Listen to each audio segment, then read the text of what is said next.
Welcome to Raving Ryan. I'm your host, Ryan Anastasio. Today I have a very special guest. He's running as a Republican for governor of Connecticut, David Stemerman. Mr. Stemerman, thank you for coming on. How are you? I'm doing great, Ryan. Thank you so much for having me. Yeah, it's great to have you here. You grew up in Massachusetts, and then you went on to Yale and Harvard Business School, and you started your hedge fund here in Connecticut in 2008, and it was right after the Great Recession. And you turned it into a multi-billion-dollar business. Can you tell us about how you started your business and some of the challenges you faced starting a business in this state? So I came to the state with my wife, and we have 5 children here, 2 girls and 3 boys, and I started my business here because it was the best place in the country to live, work, and raise a family. And when I started my business in 2008, I started it from a single desk, and what I needed to do was to build a great team. That's where we began. We made it through 2008, which was not the best year to start an investment business. It was the worst financial crisis in 70 years. In some ways, it sadly reminds me of where we are in our state today, facing severe financial challenges today. But we made it through that period of time. We made tough decisions to get through. We saw opportunities that other people didn't, and we built a great team, and we were able to build a great business over the next 10 years. And you have shut down your hedge fund to run for governor. What made you lead to that decision? There are a couple. The first is really what we can do to make the lives of the people of Connecticut better. I see the same challenges that so many do around this state, with families literally being torn apart. I talked with a woman in Avon, I talked about this last night at the debate, who has 4 children, and all of them are doctors and all of them have moved away. And I talked with another family who is just moving to Connecticut, and she grew up here and her parents have moved to Florida. So our families aren't able to stay together here. And so I wanted to do something about that. The opportunities I've had in my life of my family, the business I were able to start, was because other people made sacrifices and made our country and our state what it is today, and I feel like I can do something about that. And can you tell us more about your business, Conatus Capital, and what you did in your business? Sure. So it was an investment business, and we invested for our clients were pension funds, they were schools, and they were individuals. And they asked us to invest their money to preserve capital and to grow capital for them. And we invested in all kinds of businesses, publicly traded stocks, all sectors of the economy all over the world, and based on deep fundamental research. So my job and the job of our team was to try to get to know businesses and management teams and industries and make good investment decisions over the long term. Comptroller Kevin Lembo recently reported a deficit of around $197 million. And it is possible if you're elected governor that it could be more. If elected as governor, what are you going to do in the deficit to cut that down and get the state into surplus? So this is really at the heart of what I am looking to address at the beginning. We really have 2 goals for our campaign. The first is to establish fiscal stability so that we can not have these chronic budget crises. And the first policy speech that I gave, the first policy proposal, was about addressing the core challenges we have, which is for decades we've had accumulated unfunded retirement liabilities. The CBAC agreement. The CBAC agreement with our teachers, where those are now in jeopardy. We're in jeopardy of not being able to pay our state employees and our retirees what they've been promised because the money has never been put away. And the money that was put away hasn't been managed properly. And so I put forward a set of proposals to deal with that. But the other key piece of this is to put forward a set of policies that will get our state to grow again. And the other reason that our state is in chronic budget crisis is the projections for how our state was supposed to do haven't been realized for the last several years. Our economy is smaller today than it was a decade ago. The U.S. economy, the world economy are growing to new heights, and here in Connecticut, we have been flat to down for 10 years. Yeah, I want to talk about your plan for the pension system. You say you're the only candidate for governor with a plan with a significant reform to the pension system, and your plan calls for reaching a settlement with the retirees for the pension benefits, and then handing it over to a third party. Can you tell us what you're going to do with the pensions, and if current state employees will get the pensions that they've been paying into? So as I said before, I am deeply, deeply concerned about the security of our retirees' savings. The Fiscal Stability and Economic Growth Commission, the report said, we knew the problems were bad, but once we did more work, we found they were even worse than we expected. In the private sector, when retirements are funded below 80%, a plan is considered insolvent and needs to be restructured. Well, our state employee retirement plan is funded at only 29%, and for our teachers, only a little over 50%, and for our health benefits, only between 1% and 2%.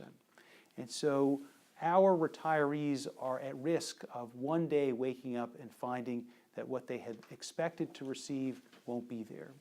And so the experience I had in seeing the financial crisis in this country, the Lehman moment, is one that I want to avoid for our state. We should have an honest discussion about this up front and now. And the plan that I put forward is to put more assets into those plans to increase the security of them. We're going to place an additional lump sum from the state. We're going to contribute underutilized assets, and we're going to create a financial instrument that's going to give more upside to state employees and their retirees when our state does better. And in exchange for that, we're going to create a final settlement. And that final settlement, what I propose, is something that's done in the private sector. We're going to create an independent, locked trust, and we're going to have the private sector manage it. So will a current state employee get a pension, or are you talking about a 401k plan? So what we're looking to do is for the benefits that have been earned in the past of creating a final settlement for them. And they're not paying into it in the future? But then for any benefits going forward, we're going to provide employees choice. And we're going to provide them either a choice of a well-structured defined contribution plan or a defined benefit plan. You would not be able to put your new plan in without, because of the current CVAC agreement that has the pensions funded, pensions going until 2027. If Governor, how are you going to get past the CVAC agreement? Because what would you have to do? What we would be looking to do is to reach a negotiated agreement with all the parties. That's always the best way.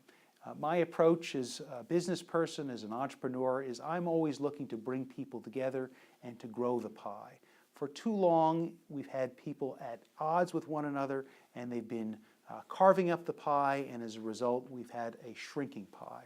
And I believe that coming together, we can do better than that. And I want to talk more about cutting down that deficit. Some other candidates on the Republican side have considered eliminating some departments, such as the Department of Motor Vehicles. Is that would you consider eliminating any departments, or is there any departments where you think you should cut funding? So I appreciate that voters are interested in specifics and examples. Yeah. Asking for one department minimizes the scope of the problem. We are facing budget deficits of $2 to $3 billion a year on receipts of $25 billion. We have unfunded liabilities and debt of $100 billion. Eliminating any single department is not going to get the job done. Or any funds you would cut in certain departments? So what I would say, though, is we do have a big problem that's going to require big ideas and big solutions. And you started your business here in Connecticut, and you know what it's like to run a business in Connecticut, and with some of the challenges that there yes. are. And in the past few years, many businesses have left the state, such as General Electric, Alexion, and Aetna was planning on leaving. So what are you going to do as governor to try to keep businesses in the state and try to drive more businesses to this state? Because like you said before, Connecticut was the place to be. Yes, so I appreciate your shifting the conversation there. As I go around the state, I see all too many depressed people because what we're living today is depressing. But what I want everyone to understand is the tremendous promise that our state has. And while our first proposal was about dealing with the challenges, I want to spend a lot of time talking about our opportunities. I gave that first speech announcing our candidacy in Fairfield at the former headquarters for GE. And the qualities that brought GE here are the ones that are strengths that we're going to rebuild. The first is our location. We're right next to New York City, and we're the gateway to New England. The second is we have a very talented and productive workforce and great schools. And the third is it used to be we were lower cost. We had lower taxes and a lower cost place of doing business. That's what brought me and my family here. That's what led me to start my business here. And that's what led General Electric to want to be here. But we've allowed all of those advantages to erode. And so one example, which I talked about at the debate last night, is for our location. It's only valuable to be close to New York City if you can get there quickly. Yeah. Our trains are slower today than they were in 1970. Here we are in New Haven, which is a place that is by miles not that far from New York, but it takes almost 2 hours to get there by train. One of the ideas we have for our High-speed campaign, it's not necessarily high-speed rail from the standpoint of needing to build something that's a 200-mile-an-hour train. It's really about getting our existing tracks and trains and scheduling up to the 21st century standards. And we are working on the technical specifications and the plans of how we could achieve that. And I believe by attracting the private sector to make those investments, to oversee the engineering and the project construction, that we can make tremendous improvements in those areas. And would you give any tax incentives to businesses? So my thinking with taxes and with regulations is that we want to create an environment that is better for everyone to be here. And typically an incentive is a way that you buy off or bribe a business because it's not attractive. Yeah. And Sometimes you have to do that, though. Sometimes you have to do Like that. with Sikorsky in Stratford. But my general approach to this, and what I've seen in other states and other municipalities that have been effective, is the right approach is to lower the rates for everyone by getting rid of the special deals. And this idea that you're going to give a special deal for this one or that one and pick winners is often a losing proposition. But how do you compete with a place such as Boston or New York City? A lot of people want to go to, young people are going to cities right now. So how do you compete with a big city like Boston? And we don't have a huge city here in Connecticut. I think we should stop trying to be Boston or New York. We had a strategy from 1950 to 1990 that was a different strategy. And we did better than they did. Our state grew faster than them. And that was when we had the combination that I described. So our location allows you to have the best of both worlds. So you can be close to a city and have access to all the amenities of a city, but you can also have a nice house. You can have access to great schools. You can have a very high quality of life here. And it's attractive to people when it's combined with lower taxes and a lower cost of living. And I want to talk about the income tax right now. Some other candidates have considered eliminating the state income tax. What do you make of those plans, and do you think it's possible to do that? It's hard for me to get the math to work. I spent my last 20 years making investment decisions, and we needed to run the numbers and understand whether the numbers worked or didn't. The personal income tax comprises about half of our receipts for the general fund. I just don't understand how we could eliminate that either today or on a multi-year basis. I like the idea, though, of reducing taxes. Yeah. The general idea is the more you tax something, the less you're going to get of it. The tax increases that Dan Malloy has put through two of the largest in our state history. The deficits have gone up. That's right. And so we have not gotten the increase in receipts that were projected because people and businesses have choices, and they're choosing to leave.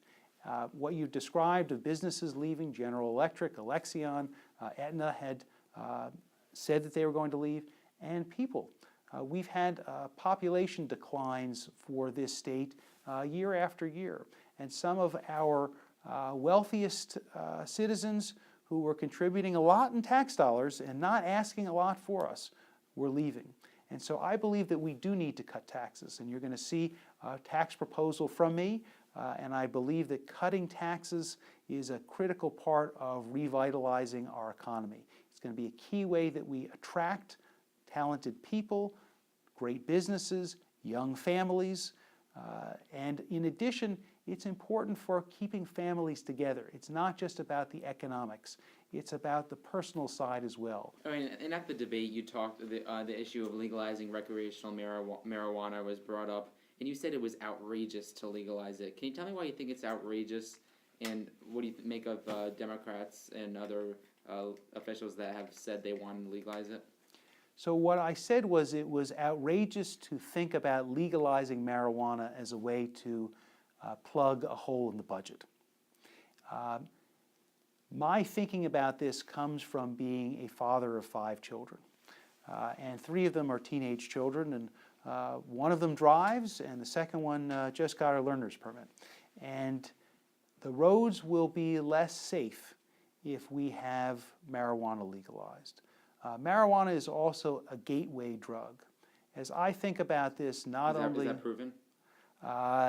There may not be all the science behind it, but sometimes you know from experience and from anecdote, and it's not an experiment that I think is worth having with our society and with our children. And my first and foremost responsibility as governor of this state is to keep our people safe and keep our children safe. And as a father of children, I couldn't imagine signing into law legalization of marijuana and causing that then to be the injury or the death of any of my children or any children out there in the state. I'm going to finish up with some personal questions. Do you have any hobbies?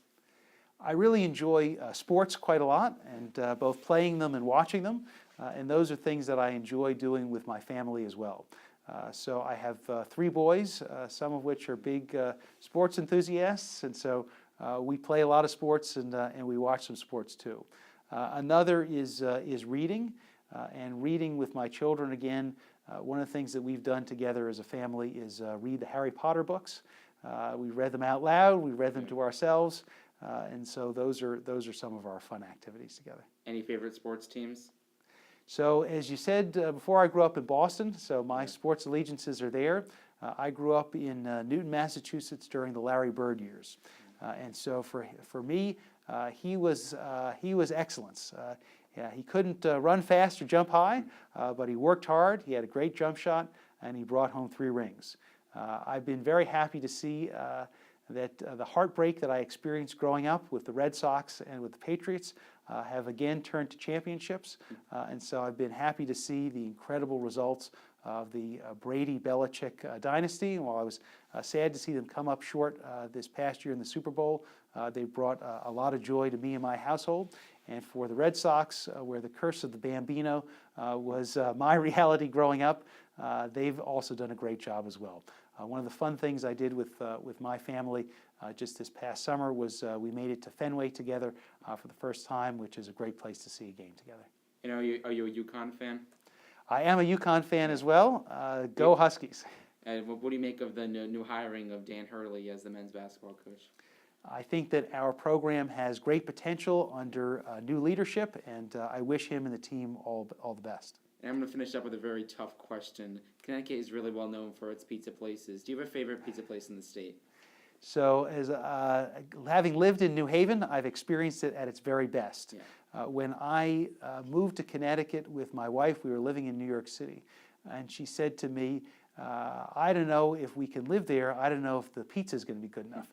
And so I was very glad to see early on that we found some great pizza. Here in New Haven, it was Sally's or Pepe's, Pepe's or Sally's. The answer, of course, is both.